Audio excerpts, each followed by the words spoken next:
Welcome to Future of Caregiving. Diving a little bit into your career journey, how did you get to where you are now? Yeah, it's quite a story and not the one that, I would have foreseen, quite frankly. I am so excited to be speaking with Carol Kim. Carol's public affairs career has spanned across corporate, government, and social impact sectors. She is a trusted advisor to policymakers and CEOs as she skillfully influences, builds alliances, and drives consensus towards plan execution. Carol is now founder and principal of Shasta Advisory, collaborating with CEOs and startup founders on their go-to market strategy, policy, and political navigation. Hi, I'm your host, Leah Warnke, and this is Future of Caregiving, where we explore the rapidly evolving world of caregiving. From technological advancements to demographic shifts, we'll delve into the challenges and opportunities that lie ahead for those who provide care and those who receive it.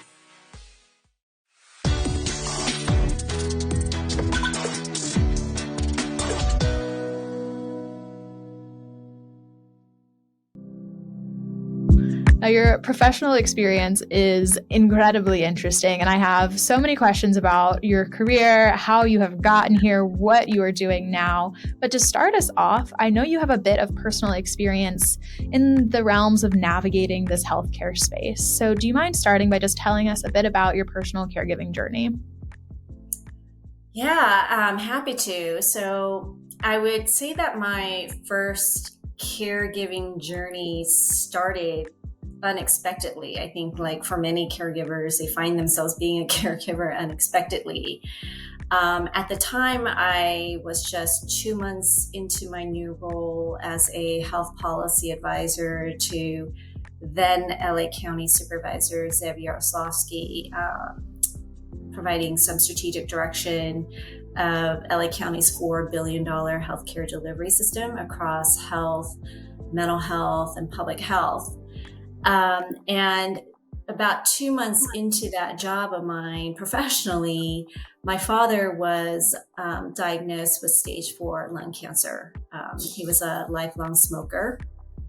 And so I suddenly found myself having to learn how to navigate the whole healthcare delivery system and care for my father.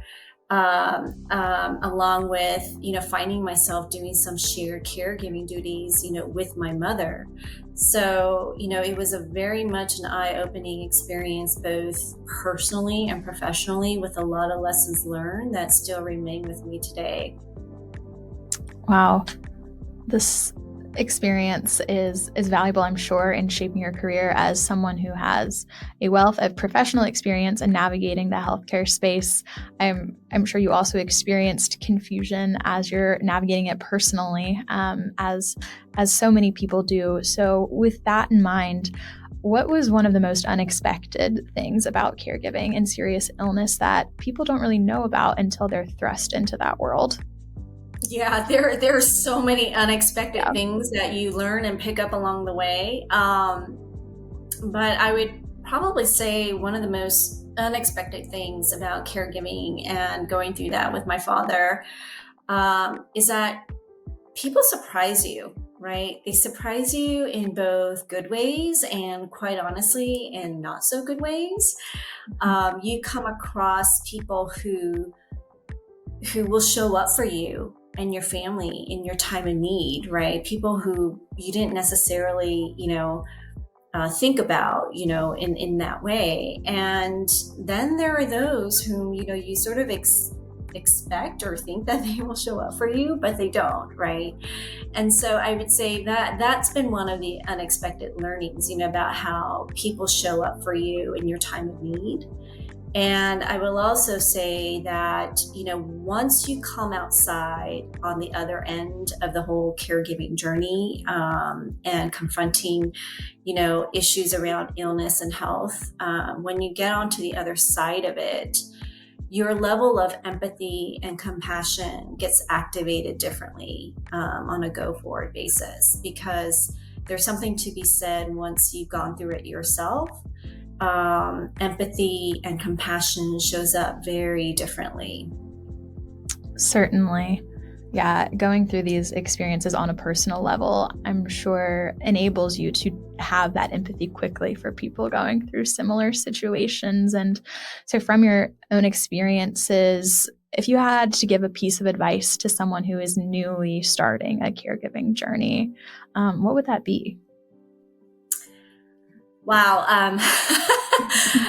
There are so many lessons I learned, right, with the time in my father's illness and his subsequent passing. But if there are two pieces of advice I can give to anyone who is going through that like caregiving journey right now, I would say, first of all, it's discernment. And what do I mean by that? There might be people in your life who will be giving you unsolicited advice, or they will come to you with, all kinds of like stories. I don't know, for anyone who might be going through this right now, but I know for myself, when we were going through this with my father, it was amazing to me how countless people came to us with like stories of healing and miracles. And it's not to say I didn't believe in them. It was just, when you're in the thick of dealing with care issues, a lot of times it's not very helpful, right? And so I think there is a need for any caregiver to discern and to remain focused on doing what is best for your loved ones and for you. I would also say my second piece of advice is for a caregiver right now is give yourself permission to feel all the feelings, right? The stress, the pressures, and at moments of that feeling of isolation when you're a caregiver and going through this journey, you will be on an emotional roller coaster ride, right? And there will be times where you may not show up, your best self, right? But I think it's really important to remember that you're human and you're doing the best that you can with the tools that you have been given. And so I think it's important to give yourself permission to be kind to yourself, and more importantly, to ask help when you need it. Wow, that is really excellent advice. That discernment, the empowering yourself with grace is certainly important. And I also think that advice is important for those supporting friends, families going through caregiving type situations, respecting that, not all unsolicited advice is helpful. So that is certainly important to keep in mind. And I feel like I understand a little bit now your personal journey as to how you are the empathetic, impassioned leader that you are now. And so I'm curious, and diving a little bit into your career journey, how did you get to where you are now? Yeah, it's quite a story, and not the one that I would have foreseen, quite frankly. Yeah, but just really quickly, I actually started out as an English major in college, thinking I'd go into broadcast journalism, right? But during my college years, I was actively involved with student organizations. I was taking, all these like ethnic studies courses, and I also did a summer internship in Washington, D.C.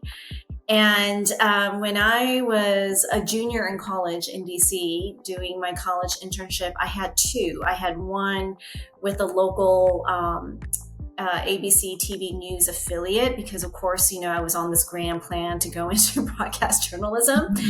And then I also picked up a second internship on Capitol Hill with a congressional member. And it was that summer, and coming out of that summer internship, that I realized for myself, I didn't want to go into broadcast journalism, that I actually wanted to go into public service. And it was the first time where I came to learn about, there is an actual educational professional pathway, to go work for government, to go work in public service. And it's a path called public policy, right? It's called public policy, public affairs, public administration. There are a lot of these master's program, right? With titles like that. And so, lo and behold, I pursued my master's in public policy from the University of Michigan Gerald R. Ford School of Public Policy in Ann Arbor. And that really jump-started my career, at first working in government, working in Washington, D.C. at the federal level, and then eventually kind of like wound its way right into local county government, and then ultimately having made a career transition into the private sector and continuing my work in that government relations, public affairs arena. Wow, that is a really exciting career trajectory. And I'm glad that you have... Not a straight path.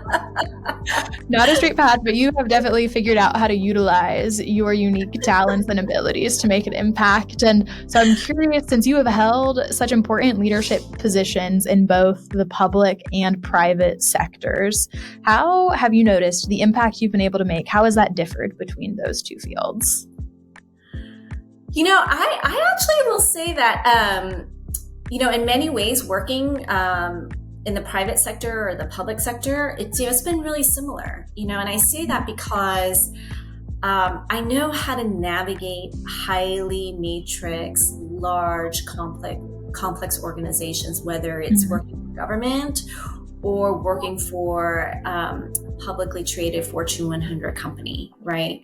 These are huge organizations, multi-layered, departments and teams and stakeholders. And so, I've really been able to learn very quickly how to work with multiple stakeholders, right? How you build relationships internally and externally to help, move towards like plan execution.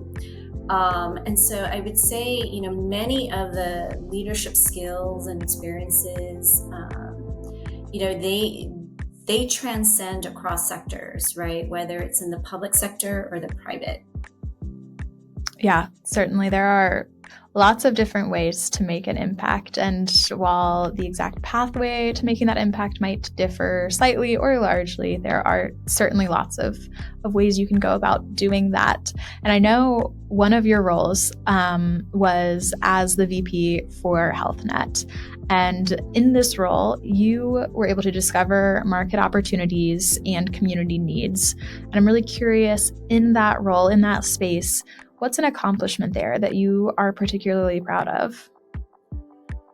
Wow. So, I would say one of the many accomplishments that stands out, in my corporate tenure, was really being entrusted by the then CEO and senior executives to build a new team and scale business planning and operations for $170 million portfolio of community and infrastructure investments. It was a time when I went from a team of 0 to 4, right? Having to rapidly start up a brand new business function and help the company meet target goals that were expected of us by our state regulators. Additionally, that time, I established the structure and governance of 2 separate advisory boards that were made up of our state regulators, investment fund managers, and other healthcare industry experts. And, I look back on it, and from the time that, it felt very lonely being like me, myself, and I, and having to figure out the operational processes and the structure and the function of this portfolio.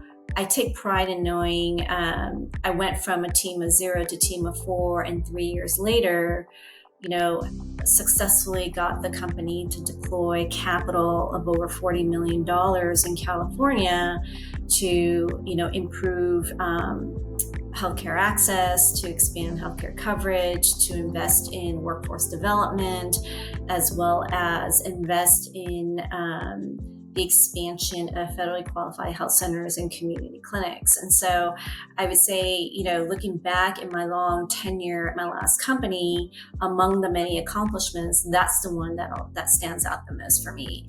The ability to have built a brand new team and a function from the ground up. And it was a moment of innovation and creativity and impactful work.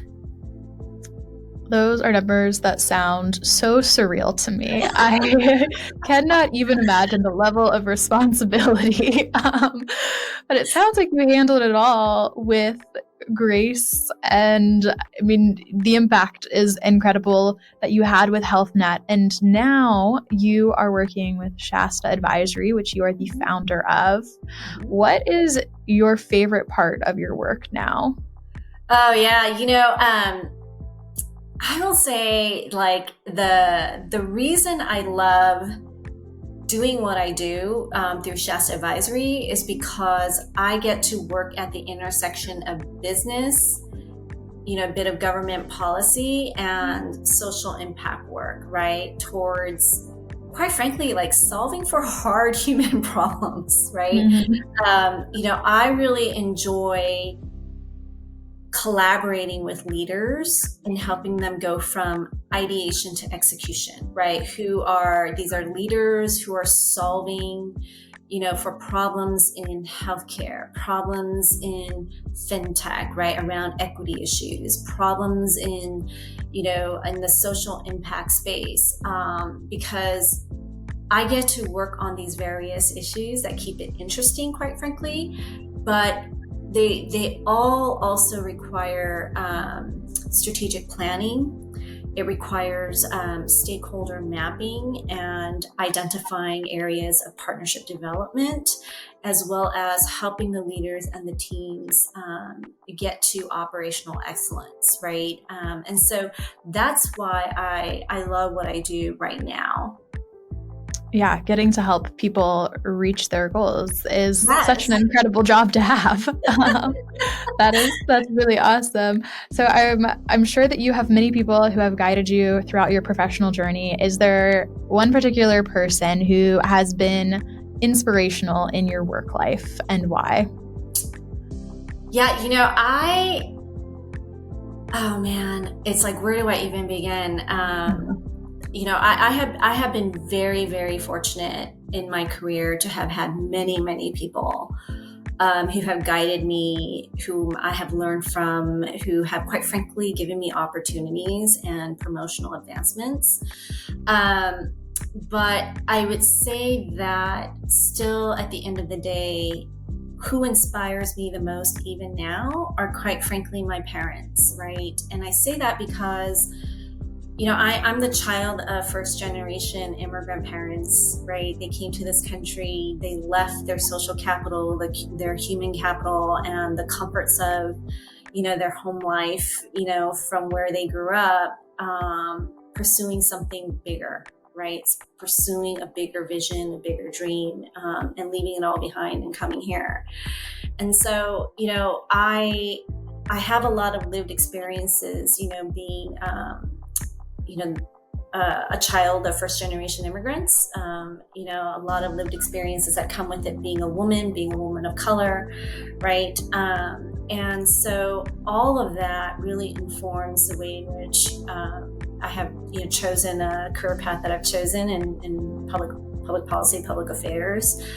And to me, it really has not mattered what role I've taken on, whether it's been the role of being a policy advisor to an elected official, or whether it's been a corporate executive. Every role I have taken on, I'm always reminded about, this fact of trying to be a champion for communities, causes, and change. and how do I best show up in a way that I could be an ardent advocate for those who have been historically underrepresented, like the voices of my parents. Your parents sound really incredible. Thank you so much for sharing that. And I'm glad that you brought it back to your parents, to this personal level, because it's really exciting to talk about these big picture, large human problems, as you've mentioned. And a lot of the listeners to this podcast and a lot of the people out there are just people who are undergoing experiences, caregiving experiences. And to hear someone like yourself share their personal journey is really important and impactful for them as well on that micro level. So to round us out, with all of your experiences, professional, personal, if you were to tell someone who is newly beginning their caregiving journey about 2 resources that they should turn to, things that have either been helpful for you or you have heard of recently, where would you direct people? Yeah, I will say it is not, and before I say this, I also want to be very clear. I am by no means trying to minimize the enormity and the gravity of being a caregiver and the caregiving responsibility. Having said that, though, I think in many ways, being a caregiver now and being in a caregiving situation, I think is better in some ways than when I found myself being a caregiver over 2 decades ago, right? And so what do I mean by that? Because since the time that my father was ill and the whole navigating the healthcare system, there's been a lot of policy changes, right, in the healthcare delivery space. There's still a lot more changes needed, absolutely, but there's been a lot of changes in healthcare policy and healthcare delivery for the better, I think. And I think a lot of that has also been advanced through innovation and tech. So, what I would say for someone who is finding themselves in this caregiving journey, first and foremost, there are a lot more opportunities and awareness now about care coordinators or caseworkers. And oftentimes, your health insurance plan or your provider will have a care coordinator or a caseworker, right? Whom you can seek out and can help you along the navigation journey, right?